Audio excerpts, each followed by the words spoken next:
Happy birthday to you, many more returns of the day. ప్రభు మిమ్మల్ని దీవించి బలపరచును గాక. నువ్వు పైవాడుగా ఉండవు కానీ క్రిందవాడుగా ఉండవు. You will always be at the top, never at the bottom. దేవుడు నేను ఎప్పుడు పైవానిగా ఉంచాలని కోరుచున్నాడు, not the bottom but on the top. May God bless you with this promise. అయితే మీరు ఆజ్ఞలు గైకొన్నప్పుడు అవి జరుగుతాయి. ప్రార్థించండి, వాక్యానికి లోబడండి, బైబిల్ చదవండి. చిన్నారులు పెద్దలు అన్ని వయసుల వారికి happy birthday to you, many more returns of the day. May the lord bless you with the showers of blessings. మరి దేవుని కృపలో, ప్రార్థనలో, విశ్వాసంలో ఎదిగి వర్ధలెదురుగాక. God bless you. We are praying for you.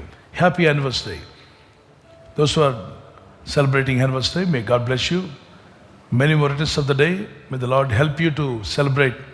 ప్రభు అక్కడ ఆలస్యమైతే సిల్వర్ జూబ్లీ, గోల్డెన్ జూబ్లీ, అలాగే platinum కూడా జరుపుకునే కృప దేవుడు మీకు ఇచ్చునుగాక. నీకు వాగ్దానం మొదటి యోహాను పత్రిక 2వ అధ్యాయం 17వ వచనం. 1 John chapter 2 verse 17. దేవుని చిత్తంను జరిగించువాడు నిరంతరము నిలుచును.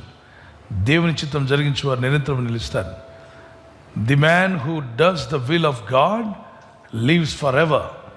మరి ఎల్లప్పుడూ జీవించాలనుకున్నట్లయితే దేవుని చిత్తాన్ని నెరవేర్చే భార్యగా, భర్తగా మీరు ఉండండి. భార్య భర్తకు లోబడాలి, భర్త భార్యను ప్రేమించాలి. మీ ఇద్దరు ఐక్యత కలిగి ఉండడం వల్ల మీ కుటుంబం దీవించబడుతుంది, మీ ఇల్లు దీవించబడుతుంది. దేవునికి ఆనందం, మీకు సంతోషం. God bless you. మీ దాంపత్య జీవితంలో దేవుడు కృపనిచ్చి బలపరిచి సమాధానంతో నడిపించునుగాక.